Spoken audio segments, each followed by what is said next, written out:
Dearly beloved, we are gathered here today to get to this thing called life.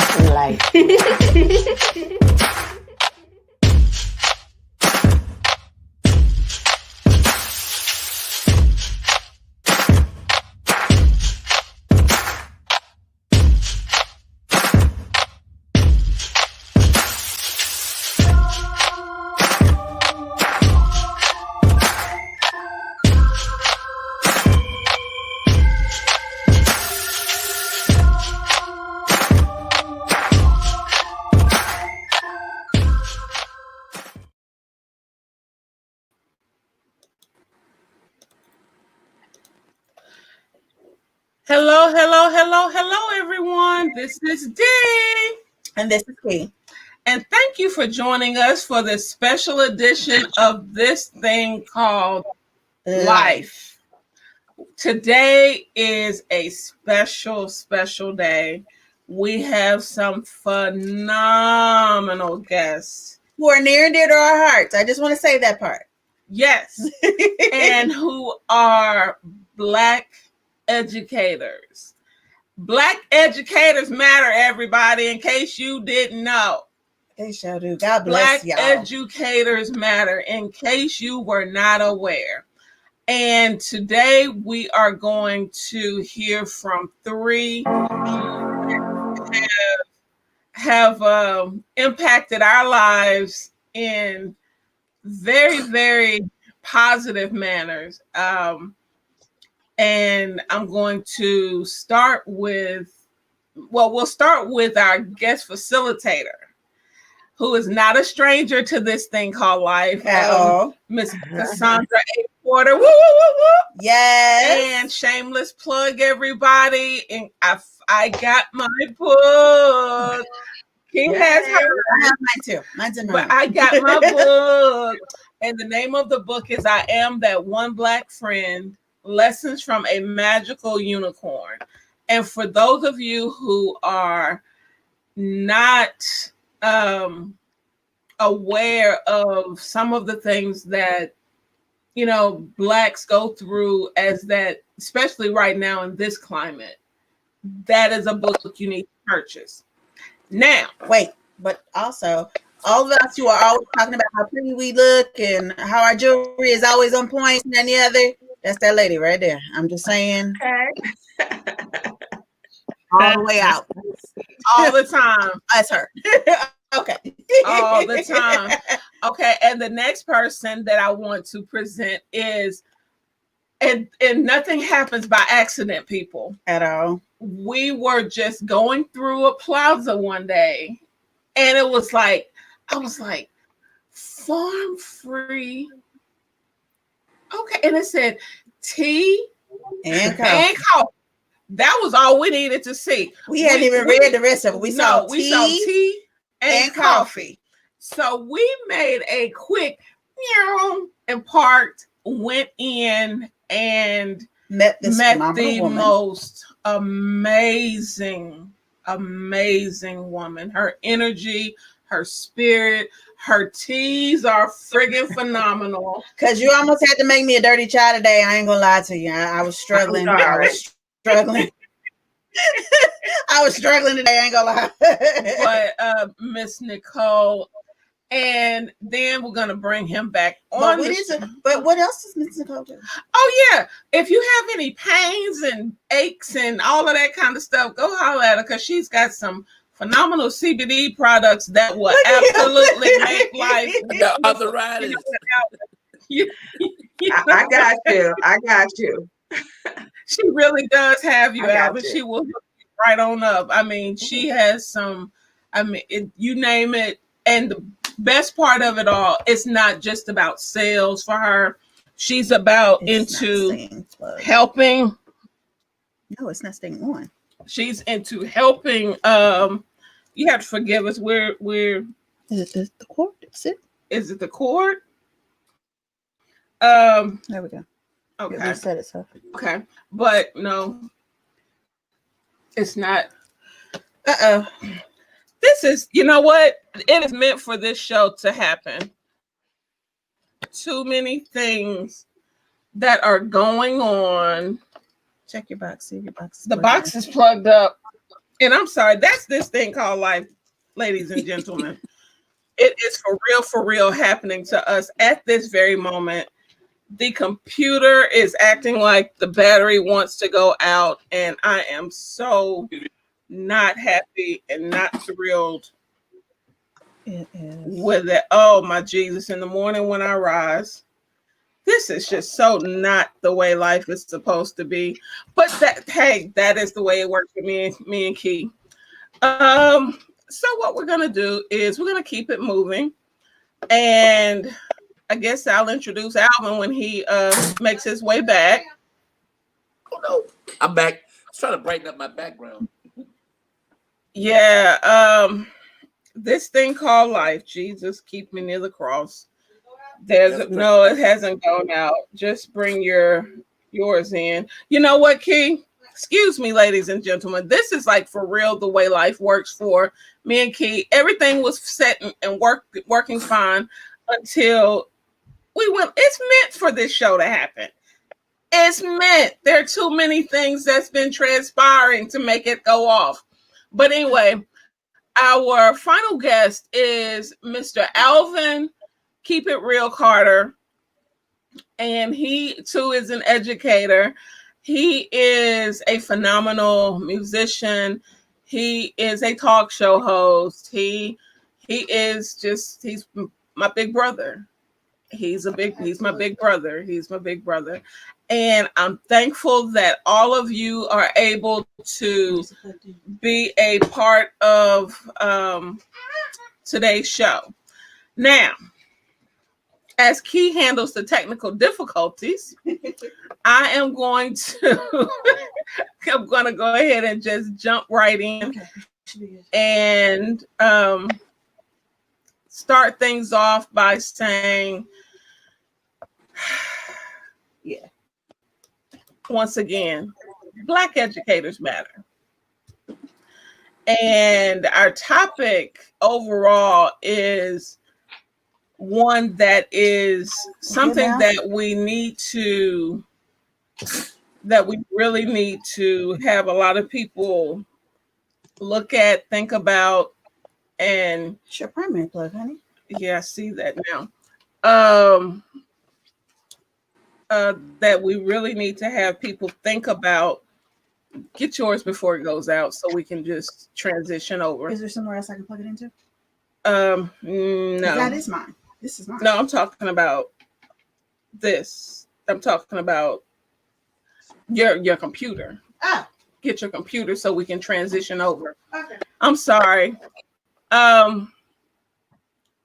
Lord, you know, that's all I can say. I'm gonna say this. My mother was an educator, and I saw her go from having a job that she loved dearly to becoming basically I'm trying to think of the best term. It's like she got to the point where she had more paperwork than than anything else. And this was, my mom retired from teaching back in the early 90s. So it became a situation where her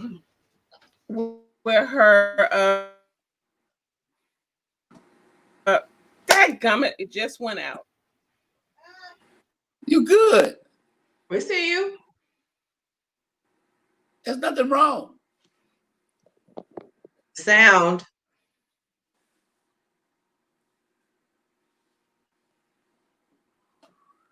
There we go.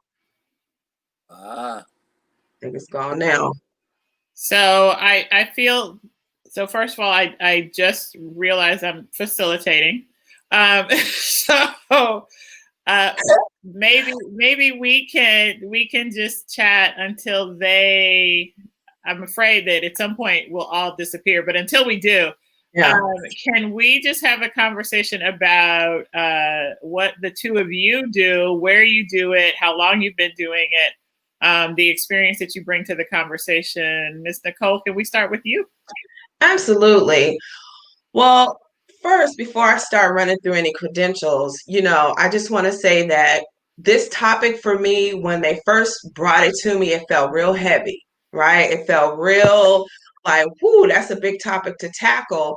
And for me, it's important, not just as an educator and a person in higher education, but I feel that my presence today, because I've really thought about it, is as a person who's experienced it, been on the receiving end of what it means to be in a system that is where whiteness is weaponized, as well as being a mother of a daughter who had to prepare to go into the educational system from the time she could read and write, to let her know what those barriers might look like when it comes to whiteness being weaponized, as well as being a person who now has a peek behind the curtain working for a large university, and seeing what it's like from the other side, having that peek, if you will.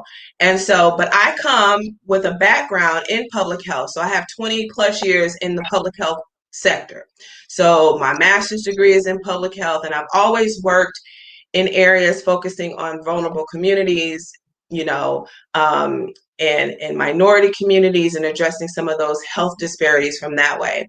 I entered into the educational field about 10 years ago.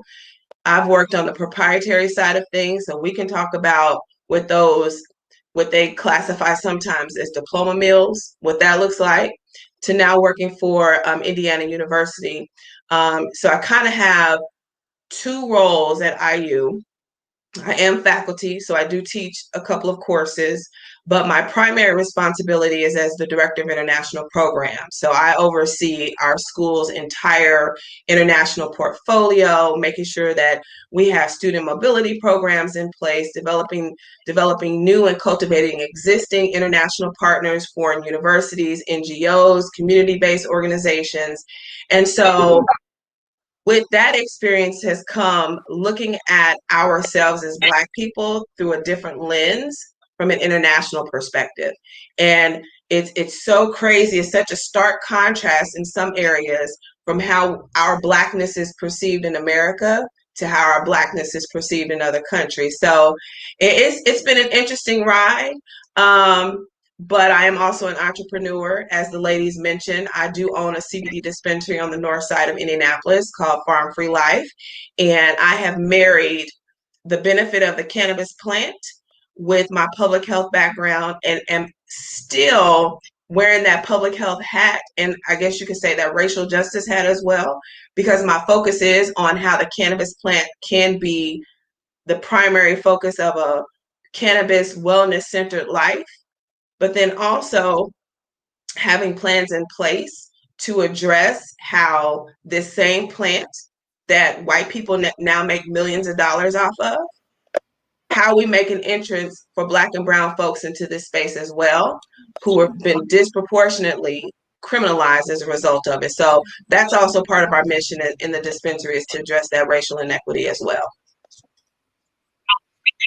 So we could just have 5-hour conversations just on your introduction alone. But I appreciate. I had the same experience when I heard the topic.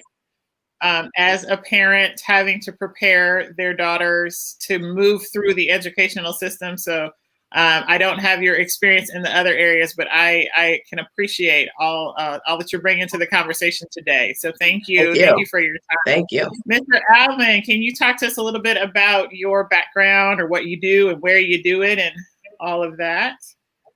I currently teach in the south suburbs of Chicago, Illinois. Prior to that, I was 16 years within the inner city of Chicago on both the west and south sides, from high school to elementary school. Currently, I teach 4th grade. That's my choice because, unfortunately, there are not a lot of Black men in education. And then there's definitely not a lot of Black men in elementary schools or intermediate schools. Usually the first encounter any student has with a Black male in school is either security guard or janitor in elementary schools. and then maybe a principal, maybe a dean of discipline. Then in high school, they run into them because they're coaches or math teachers or science teachers, for that matter. I get it often. You're the first boy teacher I ever had. Again, that's because they're young children coming from third grade, coming from primary. And then fourth grade is that pivotal year that they're no longer learning to read. They're reading to learn. They're no longer being equipped with skills. They're being taught to apply these skills. And unfortunately, our children are always suffering because they're behind with the application of these skills, their own cultural perspective of the necessities of school. Then we have the dilemma of them being taught by someone who may not truly care about them or love them in regards to what they do. They do, and I'm not saying that I call them pink people, that they don't give it a fair shake. Some do, some don't.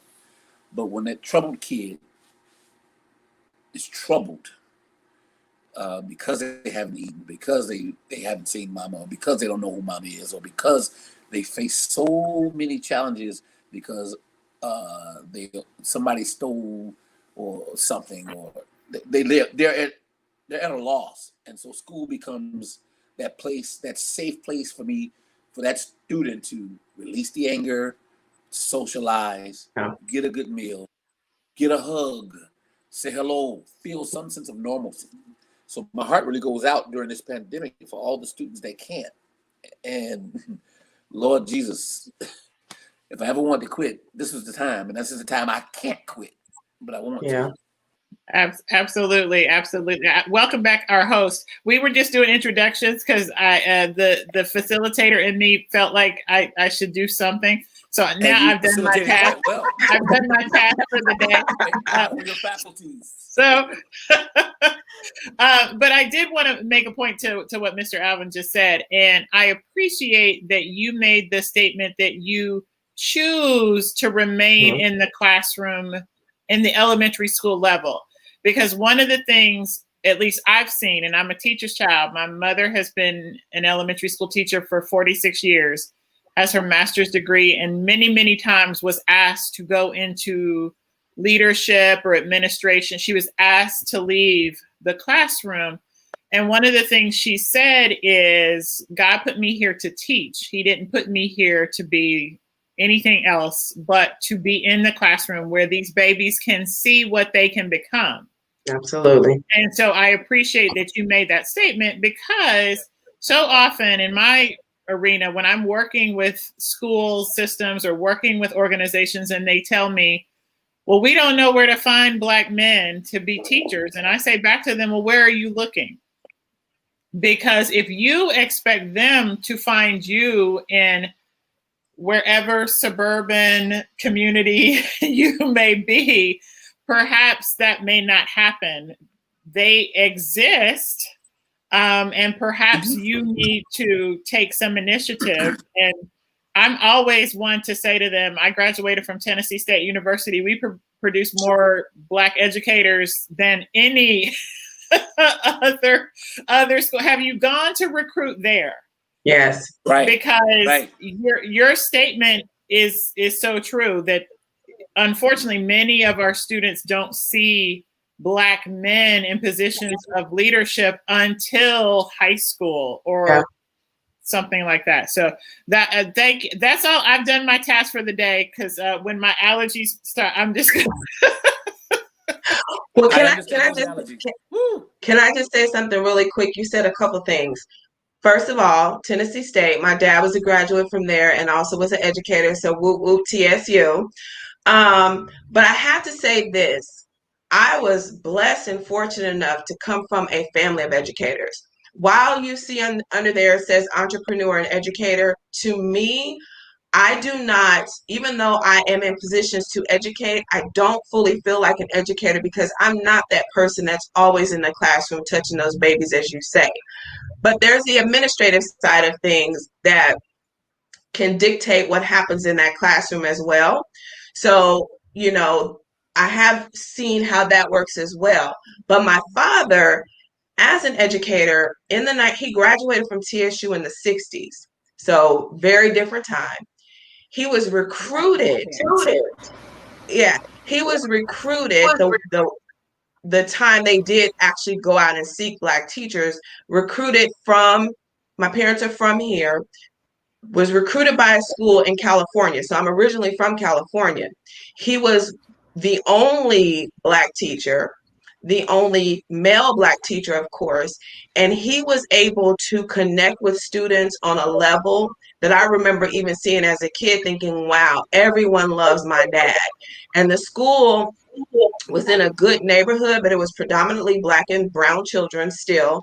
And there was just a way of connecting. When kids can see themselves in someone else, you can have a white teacher that is amazing, has gone through all the anti-racism training they want to. They can see our Black and brown kids for what they are, but it is something different when those children can see themselves in someone that looks like them with the similar background. So for me, coming from a line, my grandmother, who dropped out of school in 8th grade, went back at 54 years of age to get her degree to teach, to have that instilled and to understand the importance of education.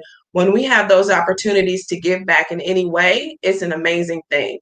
And now more than ever, we are needed in the classrooms, in the boardrooms, in administration, making policy decisions, sitting on boards of trustees, all of that, because having this peak at the university level, everything is interconnected. And those decisions that are made at the tippy top funnel their way all the way down to that last student who walks across the stage. And it's something to see, definitely. Now, I want to plug right there, Nicole. You said that you don't really consider yourself an educator because you're not in the classroom, but you educate people all the time, whether it is simply in business, because a lot of times people, you know, use those microaggressions. Oh, yeah. And things of that nature. So your platform is often used to help educate them. Now, for me as a Black woman, a lot of times it's funny when you say certain things, but because I understand where you're coming from, but on a professional level, you are schooling some of your colleagues in the industry. And a lot of times, because that's just the way it's always been, they probably have never taken any time to consider the things that they may arbitrarily just say in passing may be offensive to a fellow business owner or someone that they're trying to do business with. So I want to kind of backtrack you on that and let you know you educate on a daily basis, sister. Yeah. You do. Yeah, and I'm gonna tell you, it's been times I have been in meetings, and this was when I was at a proprietary school, which is predominantly Black students, non-traditional, single women between the ages of like 21 to 38, right? It's kind of that demographic. Sitting in a meeting, a student had been dismissed from school because she sapped out, she didn't do what she needed to do, didn't cut it with her grades. In the meeting with the dean, I basically was second to the dean. And this student was coming in for an appeal. And when the students come in for an appeal, they have to present their case and lay out what were the mitigating circumstances that caused the issue. The dean, after we met with the student, he made the comment to me roughly that, well, I can understand why that student was having those struggles, you know, being on welfare and things like that. Now, at no time had this student ever said she was ever on welfare, receiving any sort of government assistance. And unbeknownst to him, I had babysat that young lady when she was a kid. I'd known her entire life. I don't bring those things to the table because I keep a professional. But now, since he made that assumption, to your point, Dee, I educated him very well in that moment to lay out for him his microaggression, the assumptions that he's making, the stereotypes that he's placing on that student, and how that's affecting his decision. And from that point on, at least he was made more aware and actually pulled me to the side and thanked me for basically calling him out. And unfortunately, I know all of you know this, we have to do this far too often. And too often we're the only Black faces, the only female faces in a room, and it takes a lot of gumption to do that. And I have to get your book, Cassandra. I don't have it yet, but I got to get it. Just saying. Yeah. So thank you for the plug. But it's one of the things that I said when I wrote the book is people who were coming to me to ask me questions about racial equity this summer when everyone then wanted to talk about it. They weren't asking because that is my profession. They were asking because they didn't know any other women of color, any other Black women that they could ask those questions and still felt comfortable. And I went through my own cathartic experience in writing because I'm like, wait a minute, you don't know the rest of my story and what I've been through to be able to sit in that room as the only Black woman and educate you in a way that doesn't hurt your feelings and I still keep my job. And then you get the point of what I'm trying to say. And I don't know that it's, excuse me, it's not unique to me. But I think it's unknown to a lot of our, as Alvin's point, to a lot of our pink friends. So I'm gonna use that. I'm gonna give you credit the first time I use it, Alvin. I thought it was calm and clear. No, they're not clear. They murky as heck. Oh, I couldn't hear you. I couldn't hear you. You're really low. I think somebody said in the comments that they can't hear you, Alvin. Oh, can you hear me now? Yes. Yes. Okay. Yes. Now I want to. Statement. I mean, they're not clear. They're very murky. Yes, agreed. I want to first start out by saying hello to everyone that has joined or commented on the screen, because there are some individuals where, you know, we can't see your faces right now as far as to be able to shout you out. But we do want to say hello to Annette, Walter, Kimberly, and I want to say, and you're right, we are so appreciative of Diva Cass stepping in as, you know, handling her business as the facilitator, and, you know, during that small intermission on me and Kenyatta's part. You know, too bad we didn't have a tea to drink, you know, with the hemp. You know, with the hemp milk, you know, with a couple of CBD shots at that time, it would have really helped to alleviate the nerves at that moment. But look, there you go, shameless plug. But I want to actually hit from the beginning, you know, because we are talking about Black Educators Matter, and this is a segment that is going to be something that's ongoing for us. You know, dealing with different concerns for educators and bringing to light a lot of things that other individuals may not even think about or consider. And one of the things, like when we came up with the topic, the weaponization of whiteness in the education system. It's one of those situations where a lot of times nowadays people don't realize that a lot of things that are in place today were actually put in place to kind of keep things separate and to keep things on, kind of like those strategic Jim Crow laws, you know, or of sorts, you know. But so I wanted to kind of start at the beginning so that people would have a reference point we proceed with this conversation, and just simply ask the question. And you all have seen it basically in every post I've put up. Did desegregation help us or hurt us? Well, I can say it depends. It depends on the individual students. I was transferred and bused to a school in a different neighborhood. It changed my life. Speak up, Alvin.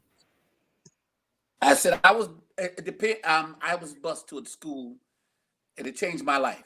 At 6th grade, I actually went to an integrated school, and I was also able to get exposed to what was normal to that demographic, which was special to us, like functioning facilities and upgraded balls and things for sports and classrooms that were bright, books that had to be covered that wasn't marked up and written in. In other words, not hand-me-downs and used items that really should have been tossed and thrown away. The other side was I faced the reality of racism. It was more, I knew it existed, I knew it was real, but it became more real when I had to face it head on versus seeing it on television or occasionally when you go downtown. So for me, the individual, it helped me learn how to, yes, be that one white friend, that one black friend, because I had, and I have some lasting relationships with some friends now as a result. It was also an opportunity for me to find my talents and strengths.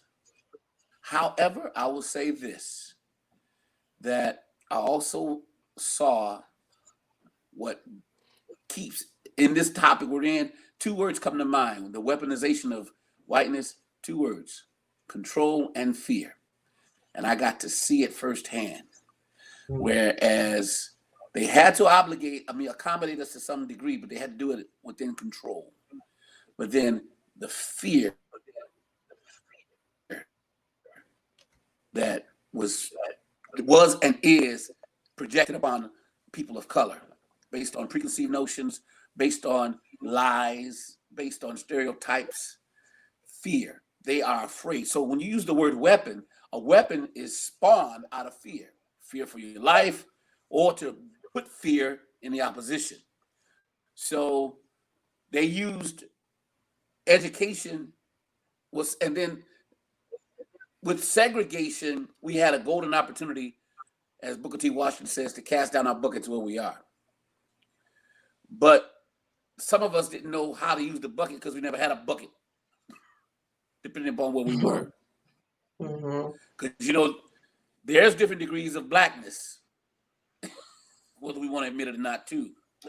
Because we have different socioeconomic statuses even within the black community. So it's really a complex ideal, in my opinion, because I really think we need to have our own, but we need to have it more than just to say as a possession. It has to have some quality and some fidelity, and we have to embrace it, because our community as a whole doesn't embrace this whole academic system, period, anyway. I have the hardest time teaching my own children. But the other children, they love me and they drain from me, and they ask, their parents ask, can I teach their other children? So it's not as crystal clear as it sounds, in my opinion. So one of the things that we often share when we facilitate this part of trainings is just the historical part of what integration should have looked like. So one of the things that I think is very important that we don't often talk about is this: United States Supreme Court said that schools were to be integrated with all deliberate speed. That was the phrase that the Supreme Court said, with all deliberate speed. And what individual communities and individual states said was, no, thank you. We don't want to do that.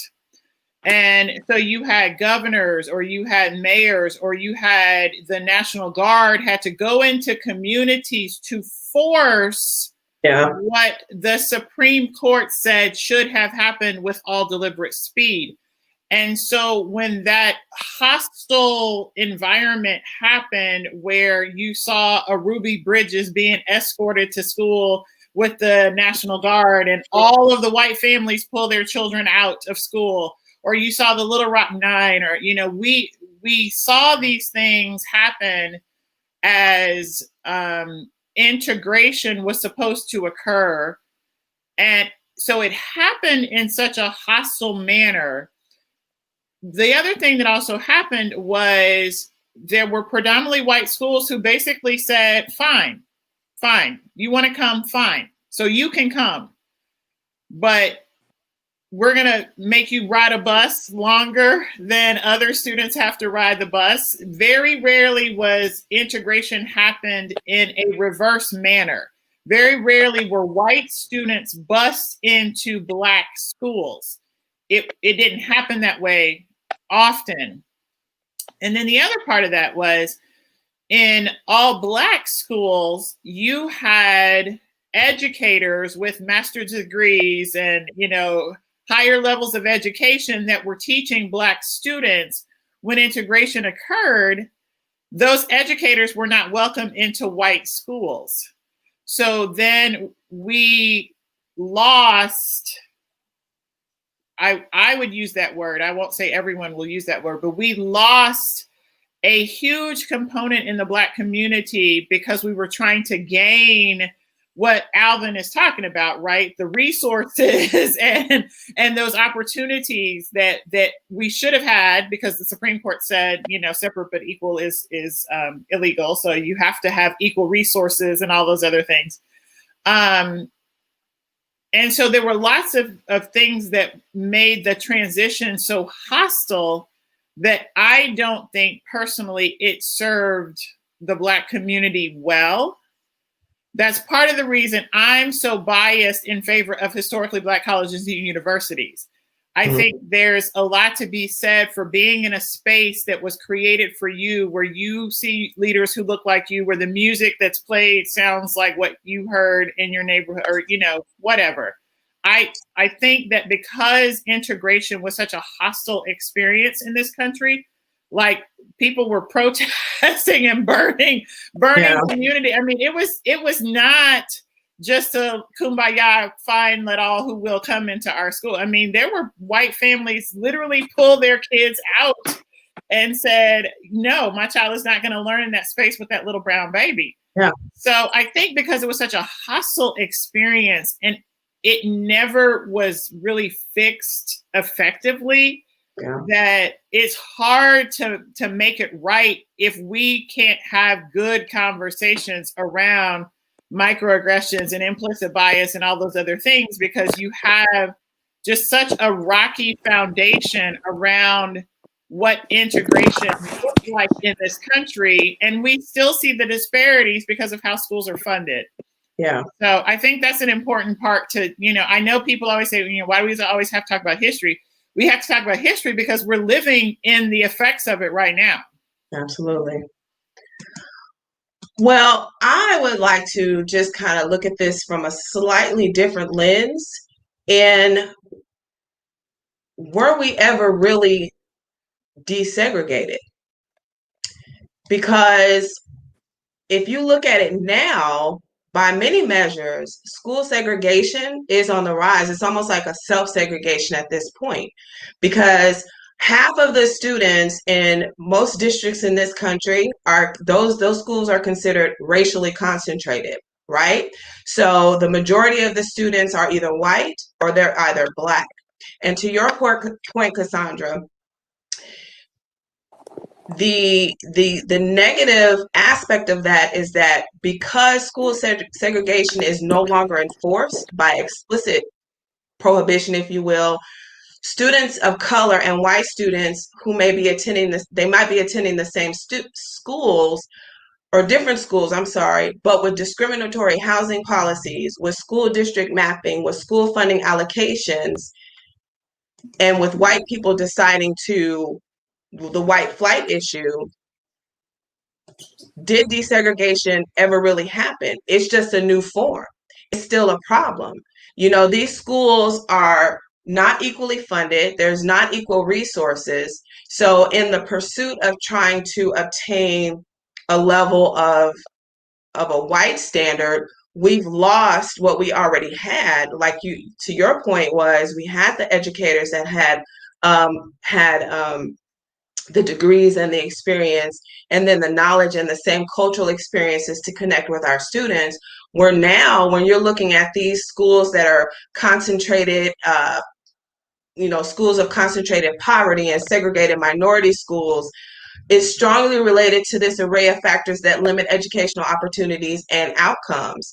And part of that outcome is less experienced and less qualified teachers, higher levels of teacher turnover, which is never good, less successful peer groups, and inadequate facilities and learning materials. I can speak just to the high school I went to. I went to Arsenal Technical High School here in Indianapolis, and I've always been in advanced courses. I've always had those opportunities that, a different track student might have, whether it's more robust academic opportunities. We had textbooks, we had things like that. Just in the, almost 30 years since I graduated, we've seen a school that we had great programs. We were sending, from our school, students off to Yale and off to Princeton and off to Harvard, where now some of those classrooms don't even have textbooks. So I think to some degree, what segregation did or desegregation did under Brown versus the Board of Education, it gave us the perception that we could have access to the same education as our white counterparts. But with white flight, and now our resources are drained from our own community, we were kind of stuck in limbo. So I think desegregation was valuable for the Black students now who have access to the schools that are predominantly white, that have the resources. But for those that don't have the same economic means or are pigeonholed due to redlining or some other housing issue, where the tax dollars are not there to support the school, they're in no better position than they were 50, 60 years ago. So there's this constant struggle, which is to me that weaponization of whiteness, because we're trying to attain this level, this standard that they've set that constantly moves the goalposts. There's this aspiration, but we don't have the resources to get there. And now we're so dependent upon their resources, we forgot that we built universities because they didn't allow us to attend their schools. So we've lost that mindset, and even that in and of itself has pigeonholed us. We don't even think that way anymore. We literally have people who believe that if whiteness is not attached to it, and this is our people, if whiteness is not attached to it, somehow it's inferior. So not only did we lose our own abilities to self-contain and be self-sufficient, we're now trying to attain a standard that was never meant for us. So, it's its pros and cons. Once again, if you have the means and the access as a Black person, then absolutely desegregation works for you, because you can go to the best of the best. I've got cousins, we've got Harvard graduates in our family. Yes, it was fantastic. But not everybody has that opportunity. So we got little Black and brown kids right now who don't have textbooks, who have mold in the classrooms, who have ceilings caving in, who have teachers who don't want to be there, Black and brown and white teachers that don't want to be there because they don't have the resources they need to teach their students. So it's a double-edged sword that continues to cut us, because this whole system, this whole racial construct we call this experiment we call America, was never designed for us in the first place. So until we figure out and change some fundamental things, they can pass all the laws they want to. It was never designed or built for us in the first place. So that's my 2 cents. By non-educator. $20, baby. 1 2 cents. Just saying. I'm just saying. Now, Alvin, being that you are actually one of those educators that she was just talking about that's not getting a lot of those resources, we're not even going to delve into the fact that you are not in the class, not only not in the classroom, but now you're tech support for those students that that have limited resources. You have to find creative ways to get, information to students, or get lessons to students, or find ways to give credit for students that may not have the same level of access as other students. Now, as a educator that's dealing with some of these issues during these COVID times, how are you? I know you're just, how are you navigating? Well, I will say that my district has really done a pretty decent job with providing every student one-to-one with their own device to function, and even hotspot is need them. I'll tell you this, that I got an up-close view of the meaning of the haves and the have-nots. And to have means more than just having an object or even the means. Haves means understanding how to function within them, understanding what they do, what they don't do, what the possibilities are. So now that we have all of these children with devices, some of them never knew how to do things that we absolutely required to function properly. But hey, we're learning, we're growing. On the flip side of that, we have to go to the classroom.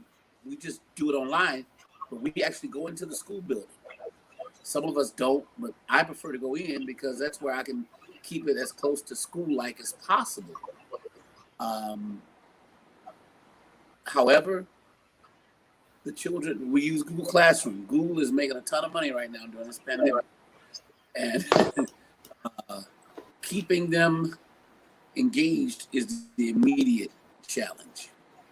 Now, fortunately for me, they see me as a big fat teddy bear, and I clown with them. I'm the biggest teenager, so I live by this mantra that you can never direct until you connect.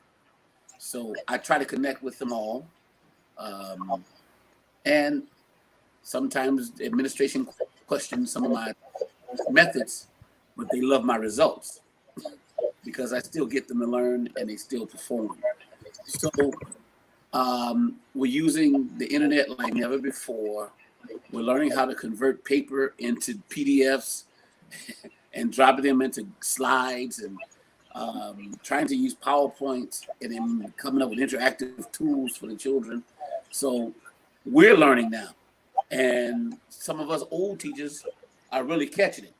Now, this is where the opportunity for the younger students fresh out of college, they're really thriving and doing a great job, but they don't have those tricks of the trade that veterans have when it comes to interacting with kids. And I'll say this, if a student is a behavior problem at school, he's even worse at home because he knows there's nothing you can really do then.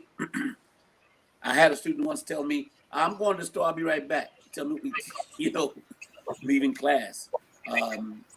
But that's a whole nother discussion. I'll say that this pandemic has really stretched me and has really stretched my colleagues to and stretching is good.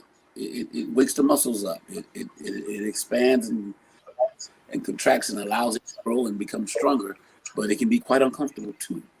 So pray for your brother.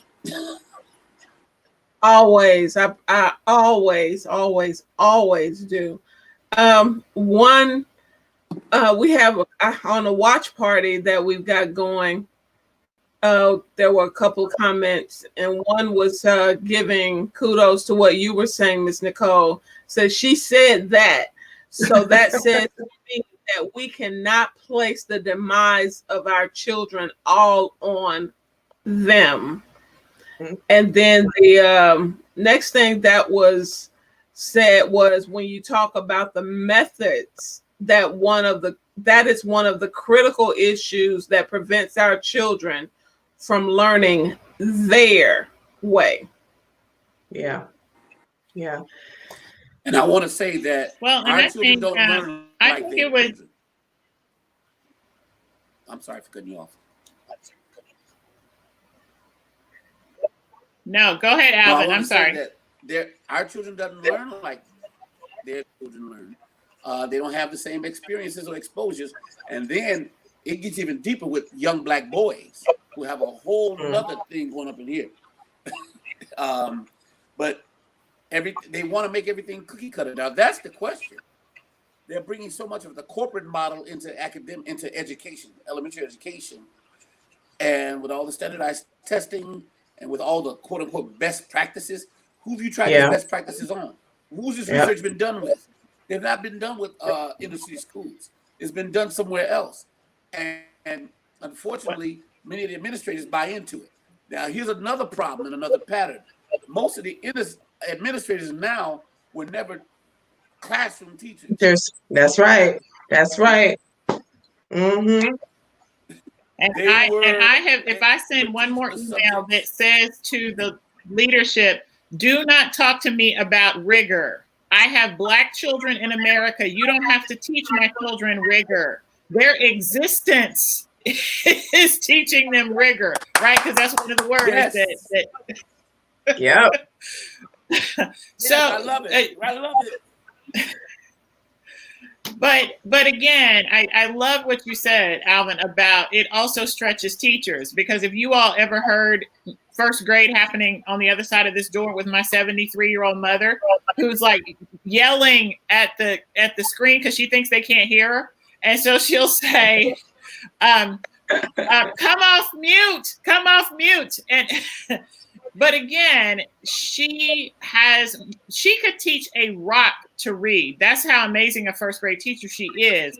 But she has to have some leadership support as she's navigating how to turn it into a PDF. And you know, first graders are learning how to read, which means they have to sound words out. And how do you do that virtually and in all of those other, which you're right, that's a whole other conversation. But I appreciate schools that were even open to doing what you suggested, which is the 1-to-1 ratio.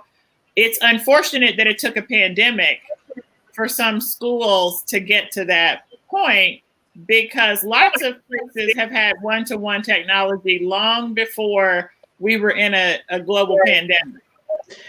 Can I say this now in response to the COVID issues? From my professional side, it's impacted me in the sense that I wasn't teaching any classes this semester, so I didn't have to adjust or adopt anything. Of course, as the director of international programs, I do travel for work. So of course that's been suspended. Fine. I don't work with elementary kids. I don't work with middle school children. I don't work with high school students. So I don't have a story from that perspective. However, on the flip side, I have a niece who is in the 7th grade. And we opted for her not to return to the classroom during this. So she's had to go to class via Zoom. The level of impatience that I have witnessed with these teachers, one in particular, forced me to literally snatch off my headscarf while she was in the middle of class because I heard some things that disturbed me. And you know, we're always mindful of being the angry black woman or that black lady, right? But what I've witnessed is teachers who understandably, who've not taught virtually are adjusting to that new normal, right? They've got their growing pains, completely understandable. Administration should be flexible. Parents should be flexible in understanding that these teachers are trying to figure that out as well. However, that does not give teachers permission to take their frustration out in the classroom. So I'm just going to tell you a quick story of what happened. This particular teacher, my niece plays volleyball. They have gone ahead with the volleyball games. Everything was, spaced out. The season was shortened. There was social distancing, all that good stuff. She was missing some assignments in the class because she had no idea that that course had been uploaded into Canvas. As an IU faculty member, I have worked with Canvas for 5 years, and every year when it's time for me to teach a class, I have to reach out to tech support to say, okay, remind me how this thing works, right? So she didn't know how to navigate it. Long story short, the teacher did two things. He showed up at her volleyball practice during a pandemic to pull her out to say, you need to enjoy this while you can because you're missing work, basically threatening her as if you won't be allowed to play because you're not doing well in my class. And two, during the class session, I heard a student simply ask the teacher, a young Black boy asked the teacher, where do I find my grades? The teacher went ham. I can't believe you don't know how to find this. We are 3 weeks into the class, berated this child. That is when I went upstairs, pulled the headscarf off because I'm working from home, but I have my headscarf on, so I'm not going to present myself. But instead of jumping in the Zoom, cooler heads prevailed, and I simply called the dean and explained to them what was going on. And this conversation is also drawing me into not only the weaponization of whiteness, but that authority that comes along with it, how that authority plus the privilege is then burdens our children because our kids are already in vulnerable positions because they're supposed to respect authority. They're supposed to listen to their teachers, but then they turn that, and his level of privilege is the best word I can say, because you know that parents could potentially be sitting there, but yet it did not stop you from behaving in such an ignorant, imbecilic, unnecessary, childish way. So what I did was address it with the dean and explain to them, we're supposed to be the adults. I really don't care how frustrated he is. He's supposed to set the example. There are oftentimes I have adult college students who make me want to pull my hair out, but at no time do I berate or belittle them in front of anyone or one-on-one. And so I think what COVID has done, the stress of just the fear of people potentially being infected, I think it is showing up in the classroom where it may not have shown up before, but then it makes me question, who are you in the classroom when no parent is in there? And so I think as Black parents, as brown parents, and when we're dealing with the whiteness, and when I think whiteness, I don't even just say it's not just white people, it's a mentality that even Black folks suffer from. That we have to be vigilant at all times and advocates at all times, not just for our children. Because he didn't say that to my niece, he said it to another kid, which prompted me to get on the phone. And ever since then, I'm logged into every classroom. His attitude is much better because he knows someone is paying attention. Now, I'm going to read this comment, which actually fell right in line with what you just stated, Nicole. It says exactly, standardized is, again, based on what they deem as proficient, when the reality is those standards are based on the methods they set. Black children are some of the most intelligent on planet Earth. However, when you force them to learn a particular way, it causes them to feel incompetent, thereby causing them undue frustration. That's right. And I've witnessed it. I've witnessed that in the classroom with children who are told to fly like a bird when they don't have wings. They learn a different way, and then when they express it, because if we're animated people and we are expressive people, and they can't even articulate their frustration because now they're labeled as the bad kid.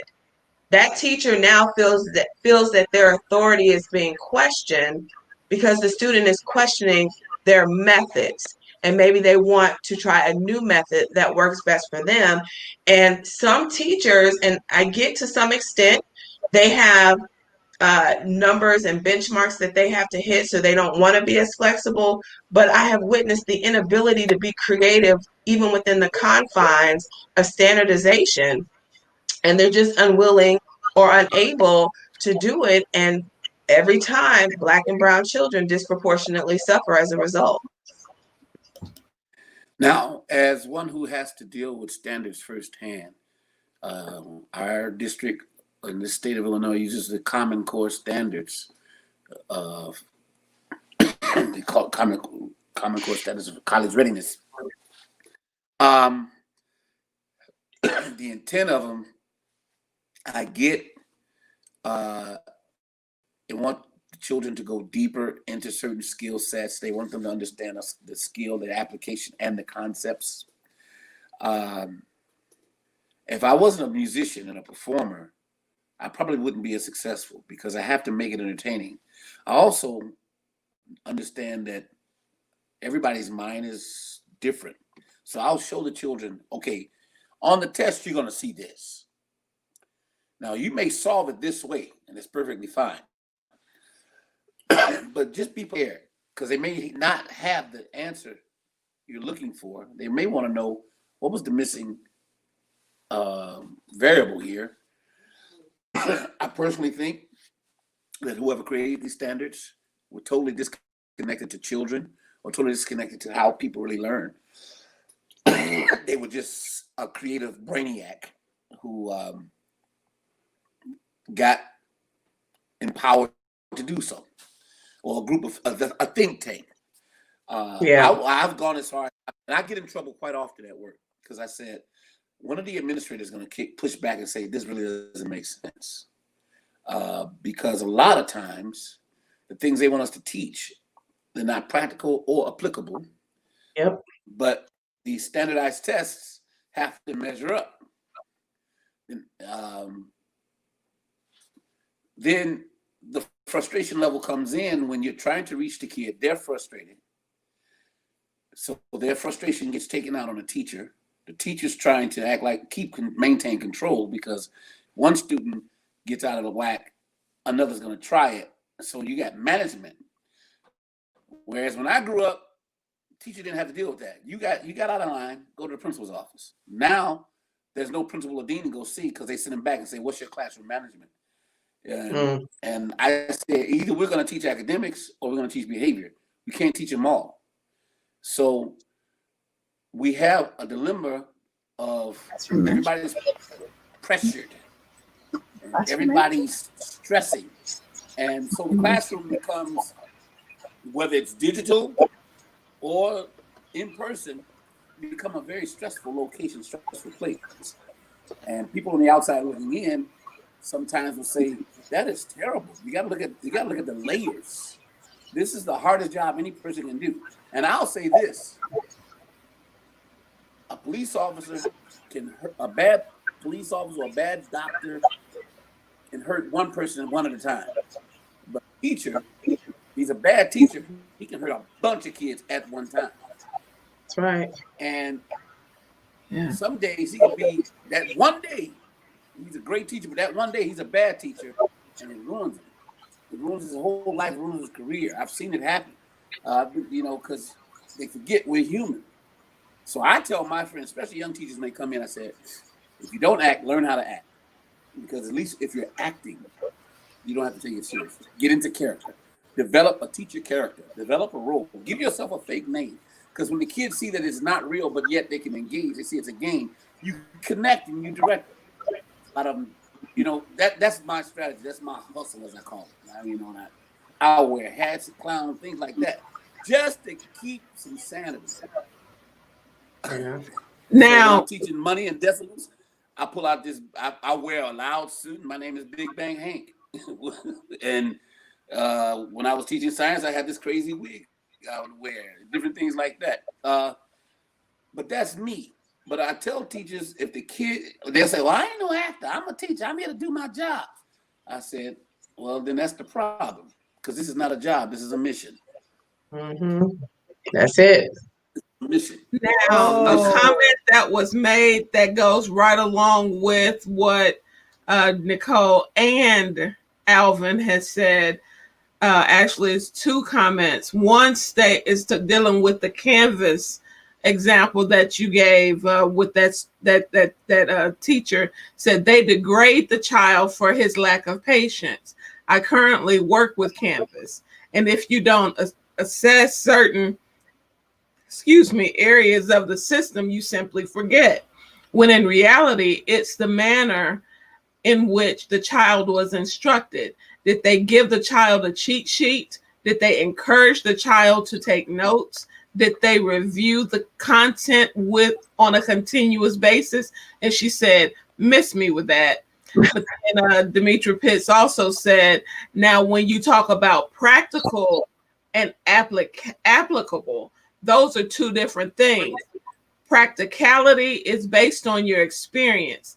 Application is how we use what you've been instructed or learned. Why expect a child to perform an algebra equation and they can't successfully comprehend multiplication? Or the teacher hasn't used the proper tools to demonstration the functionality of the equation. Well, all right. That goes to Demetra, man. Tell Demetra I said shut up. She be on the show too.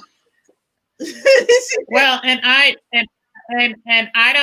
don't claim to be the know-it-all around education in America, but I do know that many other places in the world do it differently without the stressors that Alvin was talking about, right? So like our babies go into an environment where they are either not seen or not validated. They read curriculum where they're not necessarily reflected in the curriculum. Yep. And then they have to remember it and then regurgitate it. I mean, it's just not the healthiest. I don't know the answer. I just know there are lots of other places that do it differently. But here's what I do know is I do know that because first grade was happening virtually this week in my house on Monday, we had a conversation about Happy Indigenous Peoples Day.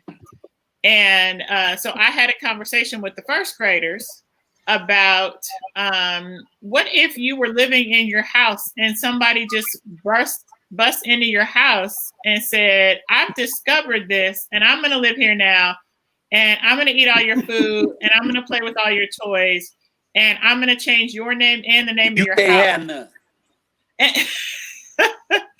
And would you be okay with that? And to Nicole's point, you know, as I was having this conversation, one of the parents who was listening said, Miss Cassandra, no one has ever described Christopher Columbus that way. Mm-hmm. And I said, well, this is what I do by my profession. And I think if we described it differently, even first graders would understand the nonsense of Columbus Day, right? They're only 6. But if you explain it and you speak the truth, that will still resonate with them, whether it's the other racial components of Columbus Day or not, right? If you talk to a child and say you're living in your house and you're in your room and somebody else comes into your room and takes your stuff, that's going to resonate differently than here's a worksheet about Columbus Day and the 3 ships he sailed over in. And again, I'm not an educator of young people. I know that ain't nobody's standard. No objector said anything about Indigenous Peoples Day, but the first graders in my mom's classroom got it, and the adults who were listening then also talked about it. Mm-hmm. You know. Well, Alvin, Demetra Pitt said, hi, Alvin. And then Cassandra, she just turned around and said, that was an awesome example. That's exactly what I said. Yeah. That is an awesome example. A great example. A great example. Yeah. For a fake holiday, you're exactly right. Oops. Where the mail wasn't running, and I got mad because I forgot the mail wasn't running. Right. But you know, and but I think that speaks to the conversation about whiteness. right? Like, what do the holidays look like in our schools? And how do we describe the holidays in our schools? And do I even feel connected to the holidays you're talking about? And I'm not talking about making a big to do over, you know, Latin History Month or Black History Month. I'm talking about, if you're going to talk about it, speak truth to what it is. Right. And not making it what it's not. Because then they're going to be adults sitting in my training class mad because somebody lied to them their entire life. And I'm like, don't get mad at me. I tell the truth about the Americans' experience. Well, see, that is good. That's one of those pieces, that indoctrination that has to be dismantled, because whiteness has no need, desire to undo anything that benefits them. See, the story has to be that they were these great discoverers and great builders and great mathematicians and great architects, without giving credit or credence to the people who actually did it. So to reverse that is heavy lifting. So it is on us as educators, as parents, as people in the community, to tell the truth and shame the devil, because it's not going to happen on a larger scale anytime soon. We see the changes. Don't get me wrong, because I can just think about my education and how I was indoctrinated as a kid and how those things made me feel about myself and, you know, those types of things. So there's been a ton of progress, but that is a fundamental piece that has to be broken and dismantled. Not only it needs to come out of the lexicon of this country, but mentally we've got to break that indoctrination and thinking that, oh, 1492, this man who, by the way, thought he was somewhere else in the first place, couldn't even navigate properly. So we don't even want to talk about that, had the audacity to see what the things that were happening here and say, oh, I like that, I'm going to take that, and then we're going to celebrate them for 600 plus years or whatever it is, and say he was great. It is so frustrating that when you really sit down and think about it, like I said at the beginning, Cassandra, when the topic was presented, it just felt heavy. It's just so much.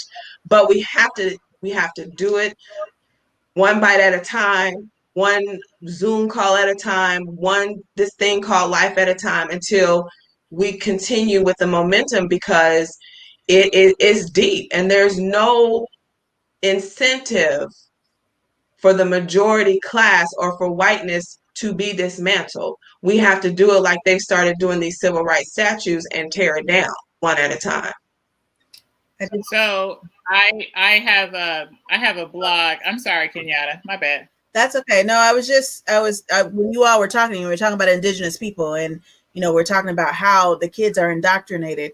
We know, all of you know my princess. All of you know she's very outspoken. She's her own handful all by herself.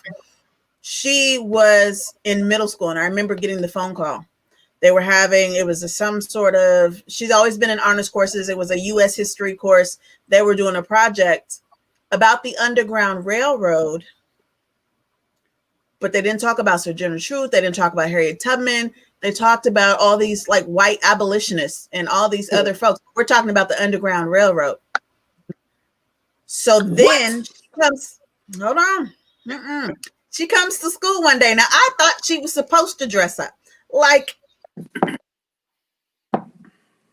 I didn't miss, you know, I missed something. I thought she was supposed to dress up for this project. So she goes into school dressed as, I believe she was Harriet Tubman, and read those people the riot act for over an hour. I got a phone call. She was being disruptive. So my thing was, the phone call I got was that she was being insubordinate and disruptive during the program. And I was like, my daughter? Okay, I'm gonna need y'all. You're gonna have to give me some background on that, because I'm not great. That's not great fly with me. I'm gonna need you to give me some background. They were like, well, we're just gonna suspend her. We're gonna give her in-school suspension. I said, I'll be there in 5 minutes. I get there, and so the principal did not want to tell me what happened. Did not want to go into it. So I very politely walked myself down to where the program was happening. It was an 8th grade project, you know, it was a whole afternoon.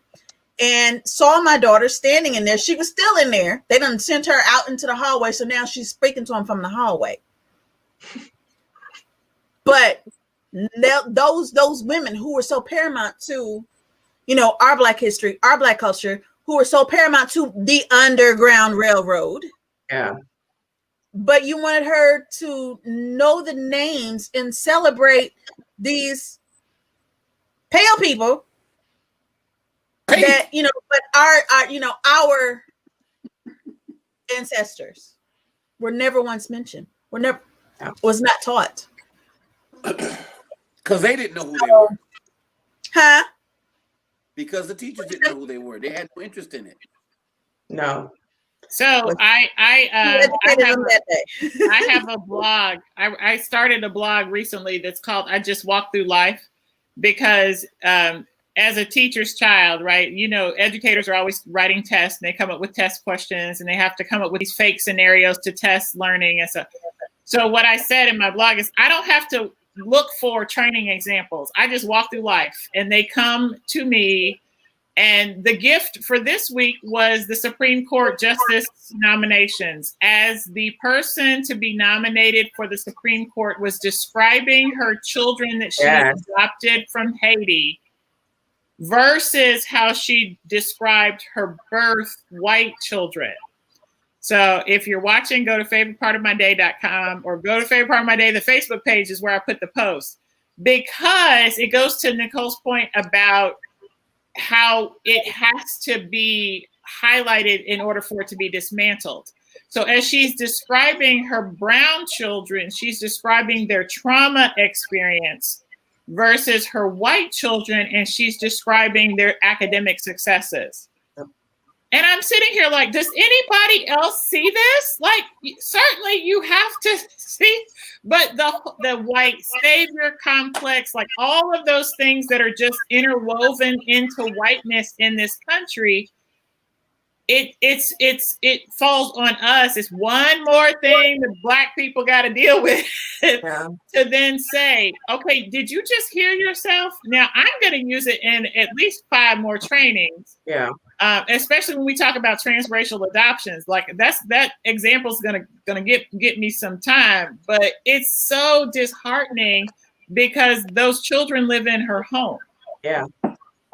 We're not going to even talk about a certain nominee that's up for grabs right now. But let me read these comments. I want to know why. Demetra Pitts says, but that takes creativity and care. When you care enough about teaching, you'll come up with different ways to get your student to understand and stretch their imagination. And while Nicole, while you were talking now, just a little background, Demetra Pitts is a grammar nerd like me and so many of us. And so I said, she was like, come in here, Nicole Anderson, in all caps. She said, you is speaking my language. And then all right, Demetria. She's like, she did that. I know, right? She was like, it got the point across though. And the issue is indoctrination. Within the issue is indoctrination is within the fabric of every area of this nation, even in the church house. And then she said, see, while you were talking, Keith, she said, see, my 8-year-old granddaughter had a similar experience in her majority white elementary school. She called her militant grandmother, and I told her, be you, tell the truth. If they have a problem with that, have them call me. Yeah, they weren't ready to why they were calling in. They wouldn't agree. Tell me why. Well, they not know they're going to talk to her. They're not going to talk to her. But they weren't going to tell me why my child was being given in-school suspension. They weren't going to tell me what actually happened. And even once I was there in their faces, they were like, we don't want to go into all that. No. You're going to tell me. And, you know, I walked in there. I expected to see a bunch of kids, you know, dressed up or whatever. But no, there was mine in her little gray wig. And she had put on her makeup and she had her cane and she had on one of my mother's dresses. And she was sitting in there and she had sitting there like she on the cane like this. And she was telling stories. And I was just like, oh, y'all didn't want to talk about this part. she spoke truth to power. That's what she did. She Yeah. spoke truth to power. And really, this segment could just be called the weaponization of whiteness, fill in the blank, right? And and just kind of backtracking just a little bit, there are studies, research has been done that shows that when educators perceive challenges to their power, to their authority, they disproportionately view Black children as the aggressor, as the source. Studies show it. Yale did one, I think it was the Yale Child Study Center, I believe is what it's called. It starts as early as preschool. Okay, this is not, you have a sixth grader who's 6'2". They're babies. They've been conditioned to perceive us as aggressive, as the aggressor. And they perceive students, the language they use in the study was they see Black students as exhibiting more challenging behavior, willful defiance, insubordination, and disrespect more than non-Black children. So it is deep, the indoctrination, the belief and lie that we've been told about whiteness seeps into everything. And I keep using the word dismantle, but it's like we would have to scrap this whole experiment and start all over. Like, that's what it feels like, because we can do the anti-racism training, we can educate people about microaggressions, we can do all of that, and those things help. But this is deep in the hearts and minds of people. And that's when it becomes sometimes feels overwhelming and disheartening, because how do you get to the core and the crux of that? So how I've responded to that is I'm no longer interested in convincing white people to some degree that these things happen.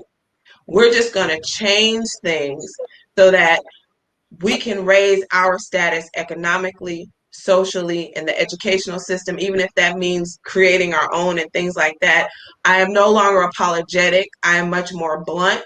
When the whole George Floyd thing, Dee, and we did a whole segment about, from slave chains to handcuffs.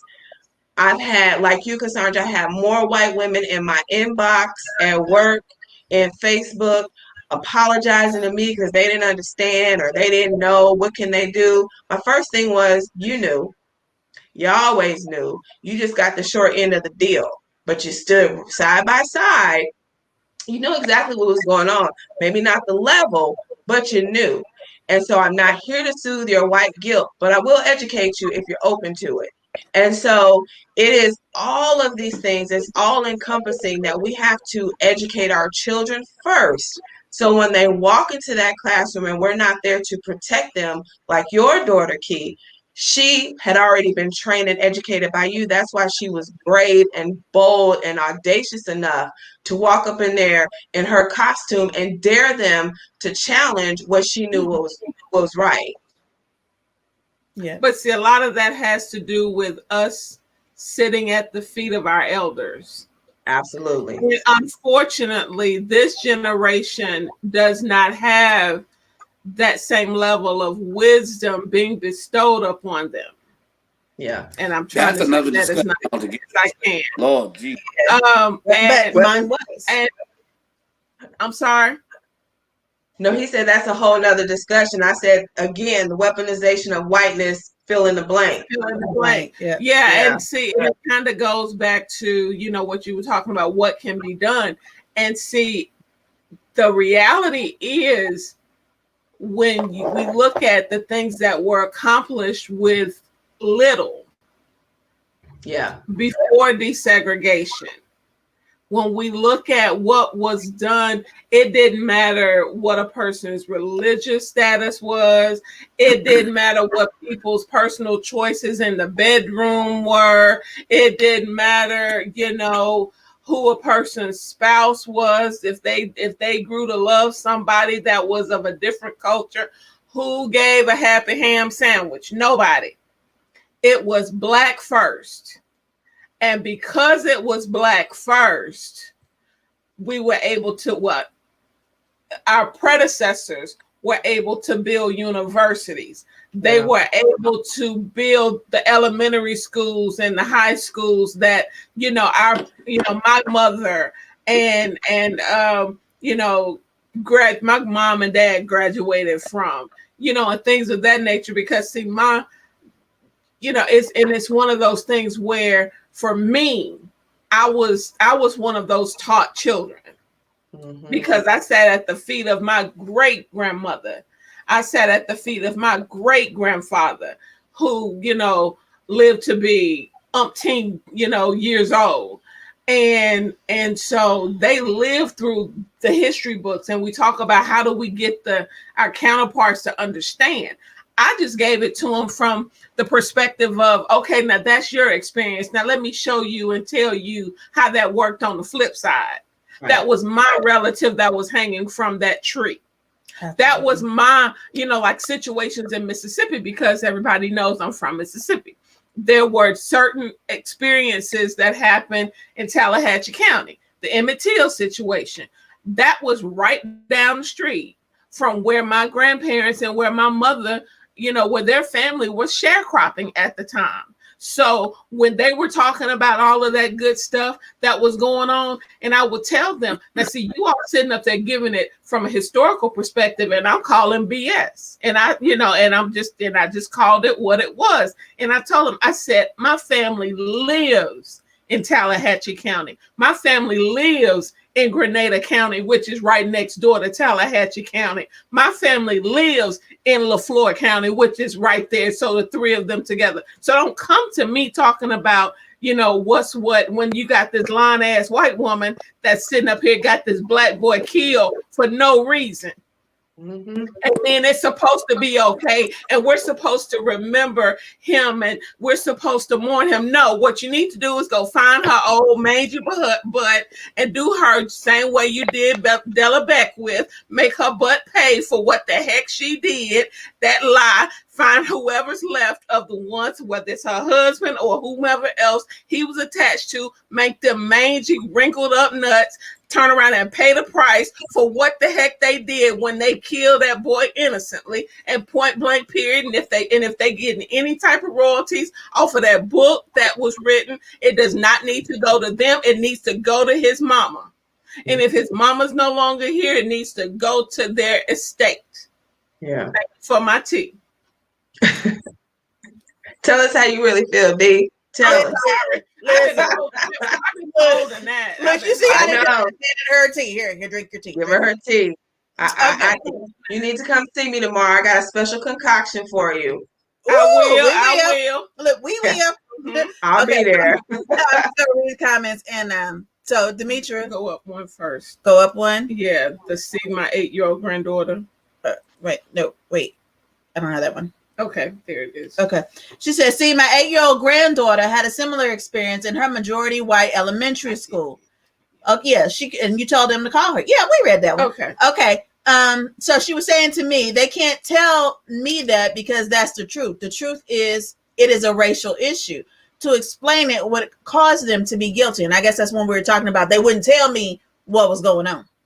Mm-hmm. She also says, Cassandra, you are correct. You must bring it to the forefront in order to kill it, because they consider that normal. The expectation is that all dark-skinned children have troubled experiences. However, this is due to the fact that their desire is for Black folks to conform to their way of thinking, being, and doing. They definitely know, there's an author named Robin DiAngelo who broke down why white folks believe what they believe. Their environments dictate that they are superior. When you talk about segregation, that's why they thrive.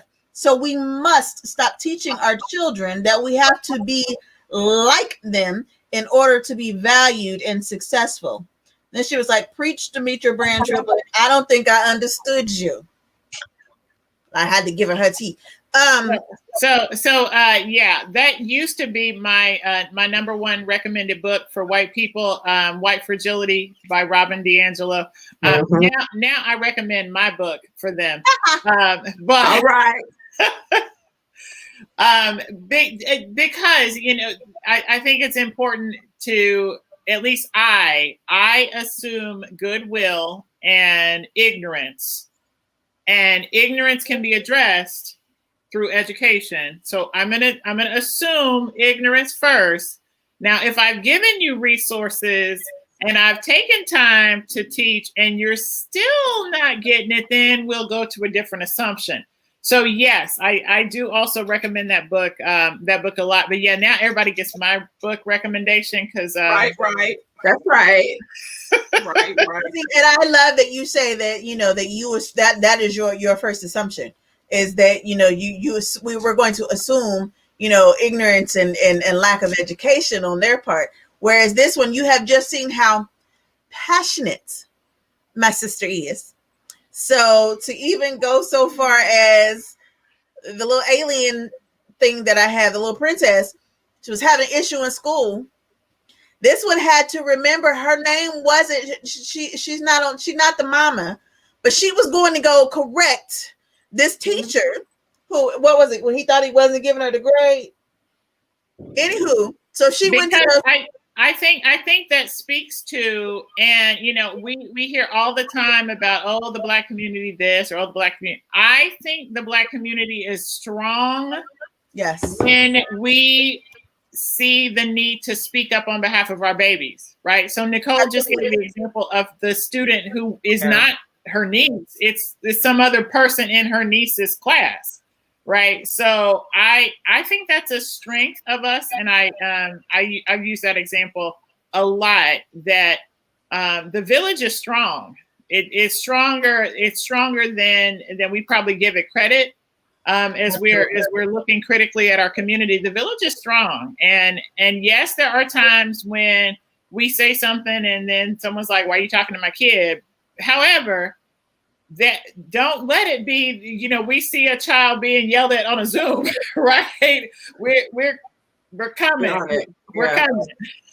Yeah, she's jumped into those situations. I've jumped into. Look, I think you were ready to go down the athletic director's throat quicker than I went in there to get my daughter, to get the whole grade situation straight after we had to convince this one not to go and actually take the teacher out. So we went to go get it straight. So we had to go to, was the athletic director? I didn't say much. Because they were, the teacher was full of stuff. You ain't got no more tea. And had to be told, like, no, you full of junk because of XYZ ABC. And I was the one that brought her. I was the one that picked her up. I was the one. And so you're not going to mess with her honors graduation with some bull crap because you got a mop handle stuck up your tail. It wasn't happening. Yeah. Kind of to your point, Cassandra, when you say you will afford people in the beginning, like ignorance, maybe there's a level of ignorance. I am in that space to some degree as well, that, I'm going to extend you grace. I'm always going to try to extend you grace. The ignorant part for me, I struggle with, to be honest, particularly an educator, because as an educator, part of your job is to participate in continued education. And that doesn't necessarily mean it's just in your particular field of science, if that's what you teach.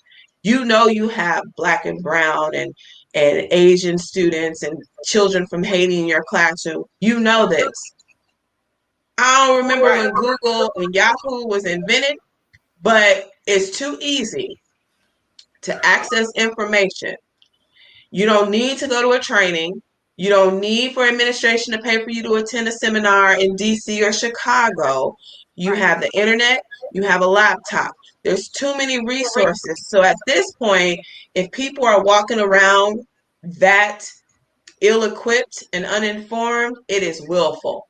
Right. It's willful ignorance, because your whiteness allows you to not have a need nor a desire to learn about any other group, to learn how to teach any kid that's not like you with your background, because The expectation, like was said before, is for us to bend to your will, to conform to your way of thinking. And it is, I would imagine it is frustrating, it is challenging when they are met with parents or advocates of children who will not allow them to simply bend to their will. And so then, once again, we are angry people. We are always making it about race. And when they throw that in my face, I said, let me lay out for you the US Constitution, the laws of the United States, and then you tell me who made it about race. We are responding to the foundation that you laid out. And then they're perplexed. So the village is strong, Cassandra. I push back not only to whiteness, I push back to ignorant blackness when we continue to perpetuate our own stereotype that we don't stick together, we don't do this. Every population out there, I've lived overseas. I've been in the boardrooms with white women who fight it out, disagree, and backstab and do all this stuff to each other. It is on, and I push back on that narrative every time I see it, whether it's on Facebook, whether it's wherever it is. Stop perpetuating the lie that we don't stick together. We can disagree.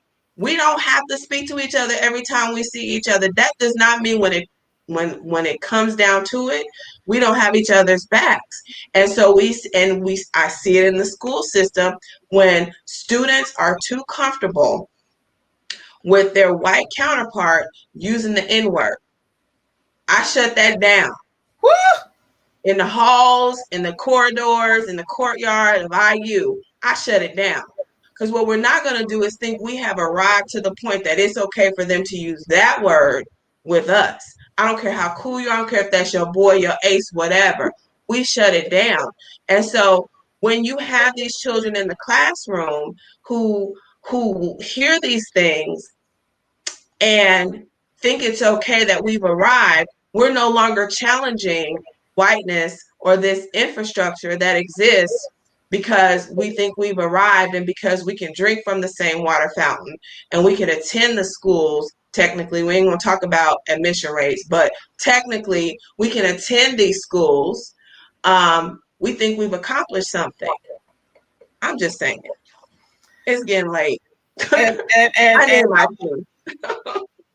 Okay. What? Yeah, that's going to be the next conversation when we talk about not only admissions rate but student loans that then have to be taken out, and then the wealth gap. Yeah, yeah, that's the next conversation when I'm not sneezing. And yes, ma'am. Okay, so Demetria Williams Pitt says, "I hear you, Cassandra. What's the name of your book? I am that one black friend. I don't assume ignorance. It's been over 400 years. I'm not playing with them." See, that's me. She says, "Come on now, Nicole. Google is free, damn it." And then she said, "Trust and believe the exact same thing occurs in corporate America. Nicole, you speak. We must teach these children so that when they get to corporate America, they are not subjected, I don't hit the button. They are not subjected to conforming and being belittled because you desire to excel and be accepted. Yep. We haven't arrived any place until we govern our own." Okay, Demetria should have just been on the show. Oh, yeah. All right, where's she at? We told her that so many times, and she likes to, her schedule is really, really hectic. Yeah, Well, I know her schedule is hectic, but she be like, it's a blessing that she's even able to be here right now. That's just out. She gonna have to be on the next segment. We're gonna have to catch her. Yeah, just like these two, we'll have to plan about a month in advance. Try to catch everybody at the same time. Yeah. Catch it about a month in advance. But ladies, I know we could take this conversation and just beat it to death. But I want to say, because we've got like about 20 minutes or so before we technically have to end, but we're scheduled to end. Let me use that word. But I will say this: when it comes down to, and this is just me talking, This is just D talking. This is D'ology. When it comes down to the weaponization of whiteness in the fill in the blank, which is, I think, phenomenal. That needs to be that is phenomenal. I look at the fact that we have, like you all have pointed out, people who have never taken the time to step foot in a classroom except to be educated. That's making rules and regulations for the educators. Then we also have on a national level someone that's over education that's dumber than a box of rocks. But I'm not even gonna go down that road. Then here it is. We have individuals who are being vetted for the highest court in our land, who can't even turn around and say or acknowledge the fact that the right to protest is the fifth thing that is that we're allowed to be able to do. Then you won't answer questions as it relates to race and racism. You avoid all of these different things, but you expect us to turn around and do backflips and be happy that you are, being considered for this, when you are just following the norm and the script of number 45, which is don't answer questions, don't provide answers for those things that are pertinent and that matter.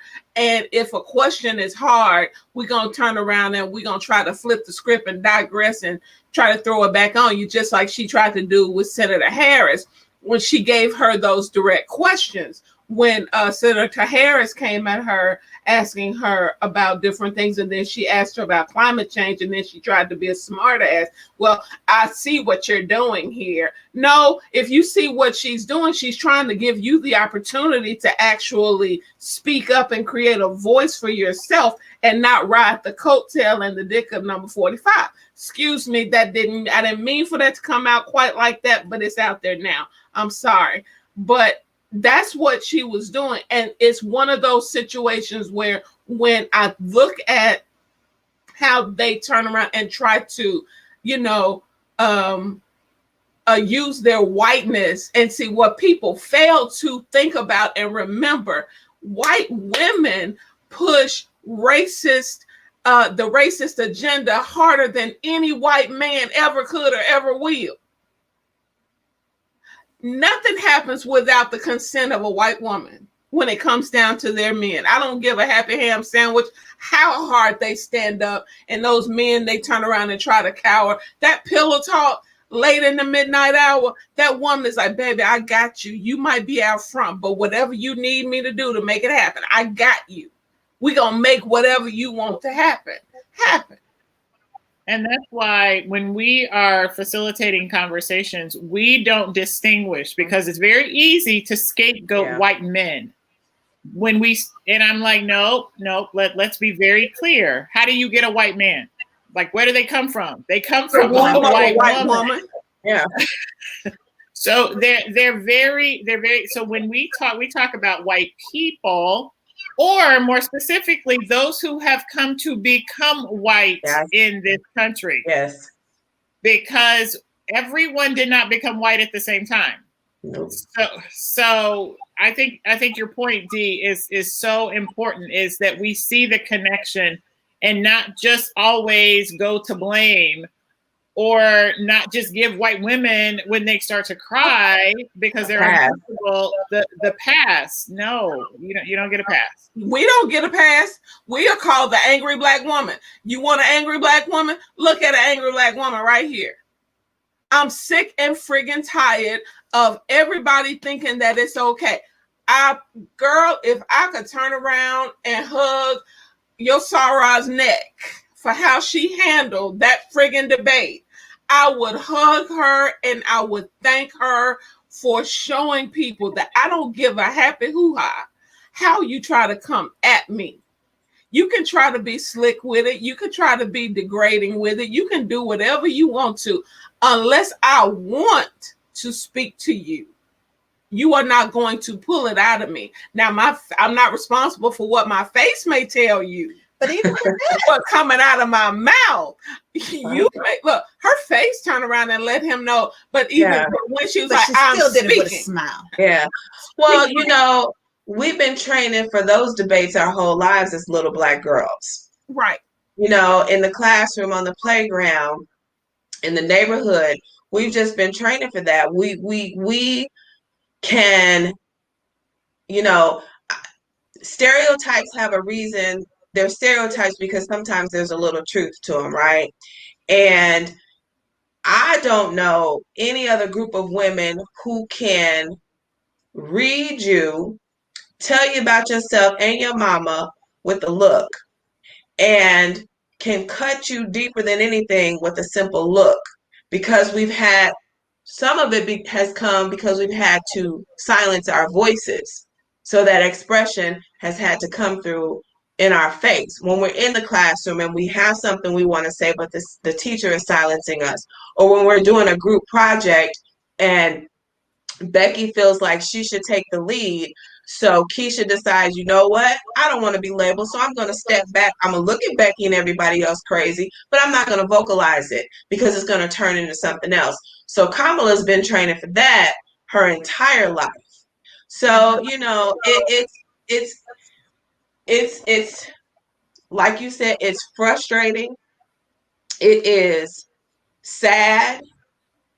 But the thing that I remind myself is when I watch what I see, how things have changed just from when I was coming up, and then watching my daughter, even though things have changed, watching her deal with some of the same things, but her being much better prepared to deal with it now than I was. And I come from people, from educators who still didn't have the the toolkit to equip me with everything that I needed to be more vocal. I had to learn to be more vocal as I got older and made that decision myself to speak up more. And now at 47, I wish you know what would.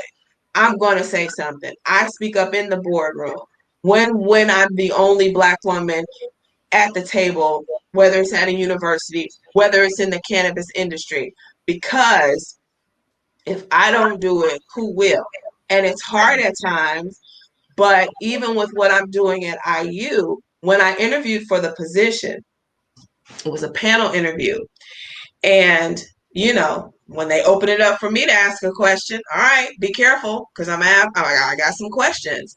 My first question was, what policies do you have in place now to ensure that minority students have opportunities internationally? That's what I heard. Nothing. So I made it very clear that should I accept this position, that is going to be a focus of mine. And I also made it clear more recently that my goal is not to just get more Black and brown and immigrant students and first generation, because they want to lump students into, oh, they're first generation, and then they use that first generation to funnel money to white students and going away from Black students. I've made it very clear I am targeting Black students. If that makes you uncomfortable, I do not apologize, because I am targeting Black students, not Black, Indigenous, people of color, Black students. We got different experiences. We got a different history in this country. So that's who I'm targeting. Now I have the support because everybody knows I'm going to speak truth to power. I'm going to be professional about it, but I'm going to tell you the truth. So in this institution, as long as I have this role, I am going to explicitly identify, target, recruit, and try to give as much money as I can to Black students to go abroad. Now here's why. Here's where the rub comes in with education. When students go abroad, their Blackness abroad is different from here. Even though white supremacy has permeated the entire globe, I don't care if you go to South Korea, I don't care if you go to Iceland. I don't care if you go to Italy. I've been to all three. They still understand the stereotypes that come along with Black people. However, the difference is when they are introduced to a Black person, when they are staring at us, it is not because they necessarily think we are a thug or we are there to steal something. It is out of curiosity. It is sometimes out of reverence because they appreciate Black culture. So when they see it firsthand, they don't know what to do with it. And so when I watch students go to another country and walk the streets and don't feel like when they walk in a store that somebody's looking at them because they feel harassed and they're appreciated, it fundamentally changes how they view their own Blackness. So therefore, when I say to people, because I'm in administration, but there's always people above me, my focus is Black students, you're going to rock with that.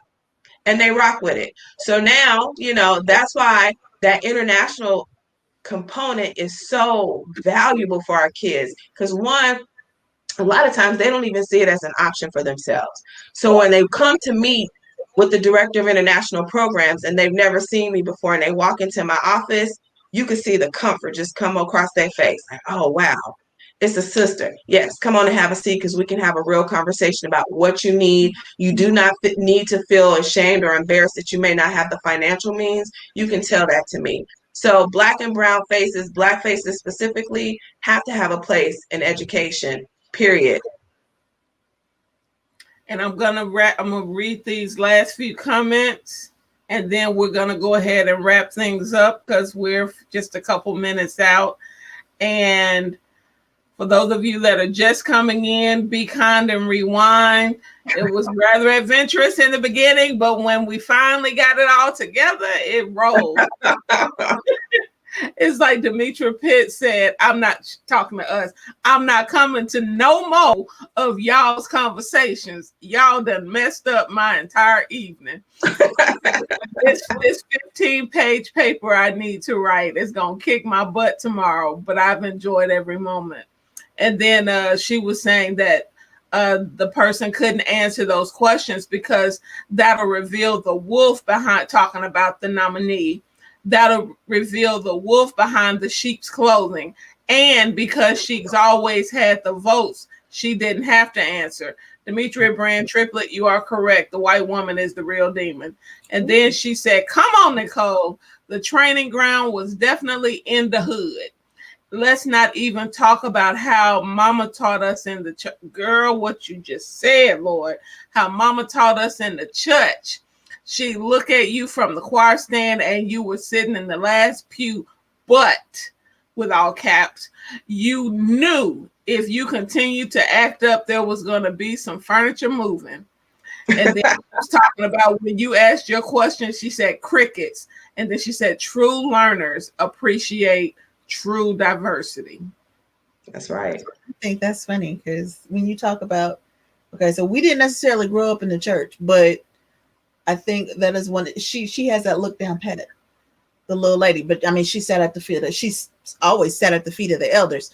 But well, both of y'all know my daughter, so yeah, my daughter will get that look, and whether she gets it from me or she's giving it to somebody else, I'm like, ah, there it is. That look that has come through the generations. Mm-hmm. Well, I have an RBF anyway. So I tell everybody, I just look mean and mad. I ain't, but I was born with it. So, but I'm done apologizing for that too. If you're scared to approach me, that's on you. That's on you. Well, and I made a post that I actually took from somebody that said, so all the white women that were congratulating my soror on all her expressions, you're going to be the same one that's going to write up your Black employee when they have those expressions at work. And I have the performance evaluations to prove it. Between my expressions in meetings and my tone in email, that is the policing. I get that. I get that a lot, unfortunately. Policing Black bodies, that's a topic too. Ooh. Girl, there are a whole lot of topics from this dialogue today. Yeah. But I am going to what I'm going to do is I'm going to pass the floor and let you ladies wrap things up, and then we're going to go ahead and segue out. And I appreciate you all, but if there are any closing remarks from either of you on this topic, and then we can ease it on out. I just want to say thank you. I don't have anything eloquent to say or to close with, but I appreciate y'all. I appreciate this opportunity just to be here, and just keep fighting the fight and doing what you do, because it's needed in every corner, in every aspect. I agree. I thank you. It feels like that I have been talking with you all for many years, although I know it couldn't have been many years, but it feels that way because we've had a lot of conversations. I appreciate that you two give the space to have these conversations that probably occur at holiday tables or after the football game, or other places where Black people gather, but we can have the space in a conversation in a way that is an educational opportunity for others. And so I appreciate that about this thing called life. Well, we appreciate you both. Thank you. Thank you. And one last comment. Demetria Pitt says, it's all good. Thank you, ladies. I appreciate y'all. Hope to see you again. I've been, warned by Facebook. I've violated some rules. Gotta run. Peace, love, and soul. Where should I see it now? There's no telling. That's my twin. So truly. So I want to say thank you all, everyone that took the time to join us today. Cassandra, thank you once again for handling things as, we dealt with the backside of things on this end. And Nicole, Alvin had to skedaddle, but I appreciate you and him for lending your experience, because hearing things from the classroom's perspective and the administration's perspective has really helped to pull a lot of things together, especially when we start at the beginning of the journey of the Black educator, which was it started at home and in the churches, but in the white education system, it's, the Black educator's journey. And I appreciate you all for taking the time, for making the time, because you all are both very busy women, and Alvin is as well. So from this thing called life, we thank you. We appreciate you all. And we hope to see you all on the next special segment, which we'll announce when the time comes, the Black Educators Matter segment specifically. And we'll see you all next Tuesday. You'll see the promo coming out real soon. Don't forget to vote. Vote like you a Baptist person trying to come up in there and vote the preacher out. Go vote. Now, on that note, bye-bye. Bye. Bye. Dearly beloved, we are gathered here today to get through this thing called life.